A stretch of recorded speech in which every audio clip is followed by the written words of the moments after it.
Hello, and welcome to another video by Inner Gems. Have you ever found yourself replaying a conversation in your head, wondering if that little comment someone made was secretly a jab at you? Do you feel hurt by people giving you feedback, even if it's meant as constructive criticism? Or maybe you're convinced certain people dislike you, even though there's actually no solid proof to support your suspicion.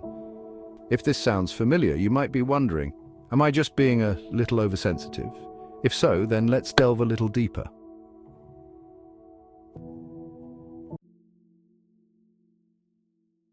Sensitivity isn't inherently a bad thing. It can be a sign of emotional depth, empathy, and self-awareness.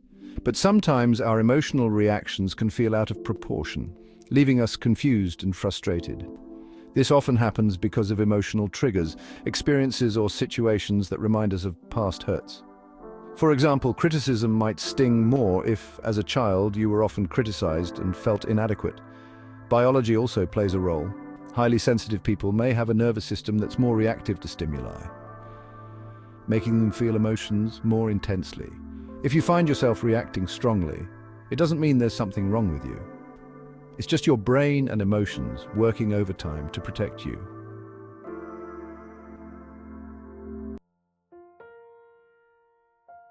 Let's talk about feedback. Have you ever received constructive criticism and felt like it was a personal attack? This might happen because we tie our self-worth to external validation.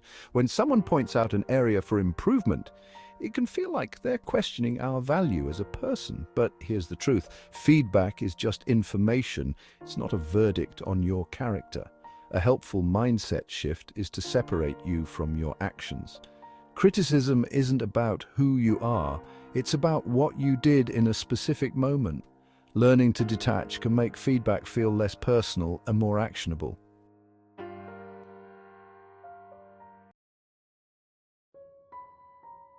Here's a tough one. Feeling like people don't like you, even when there's no evidence to support it. This can stem from a fear of rejection or low self-esteem. Our brains are wired to detect threats, even social ones. If you've faced rejection in the past, your brain might start looking for signs of rejection everywhere, even when they don't exist. The problem is this assumption can lead to self-fulfilling prophecies. If you believe someone doesn't like you, you might act distant or defensive, which could actually make the relationship strained. Instead, remind yourself not everyone will like you, and that's okay. Focus on genuine connections, not imagined rejections.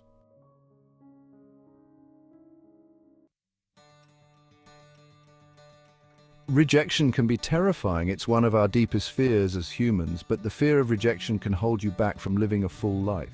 Think about how many opportunities you've missed because you were afraid of hearing no. What if instead of fearing rejection, you reframed it?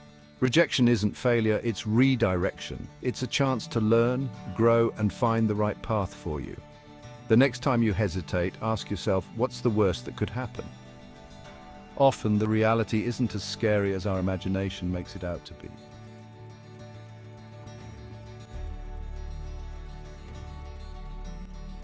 Let's talk about another way sensitivity can show up, interpreting neutral behavior as hostile. Picture this. You send a friend a text message and they don't reply right away. Hours pass, maybe even a whole day. Instead of assuming they're busy, your mind starts racing. Did I do something wrong? Are they mad at me? These thoughts spiral until you're convinced they're ignoring you on purpose. But here's the reality. Most of the time, their delay has nothing to do with you. They could be swamped at work dealing with personal issues or simply forgot to reply. Yet we often make it about ourselves.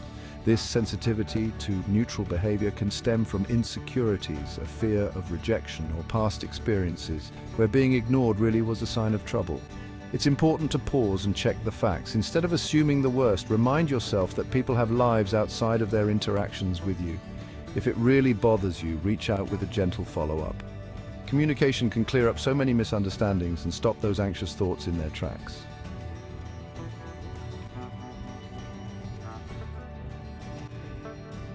Here's another tricky scenario, overanalyzing someone's tone in a conversation. Imagine you're chatting with a colleague or friend, and they respond in a way that feels off.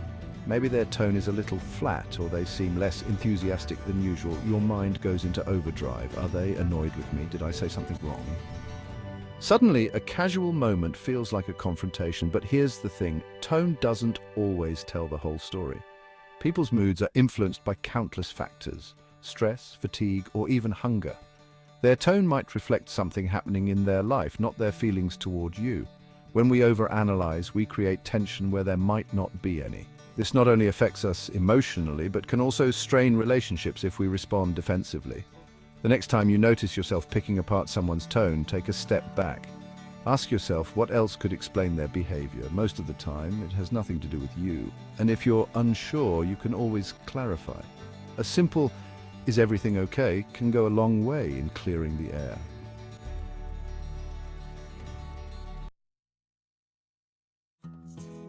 So how do we work through these feelings? Start by practicing self-awareness. When you notice yourself reacting strongly, take a step back and ask, what's really triggering me? Mindfulness journaling and therapy can help you explore these feelings without judgment. Another tip is to challenge negative thoughts. If you think, "They don't like me," ask yourself, what evidence do I have? More often than not, you'll realize it's just a story your mind created. And finally, focus on self-compassion. Treat yourself like you would a friend. You deserve kindness, even from yourself.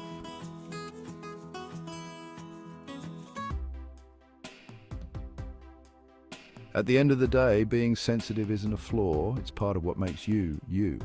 But by understanding your emotions and reframing your thoughts, you can take control and stop letting fear hold you back. So there we have it. Thank you so much for watching. And if this video resonated with you, please give it a thumbs up, share your thoughts in the comments, and don't forget to subscribe for more content like this. So, until next time, take care.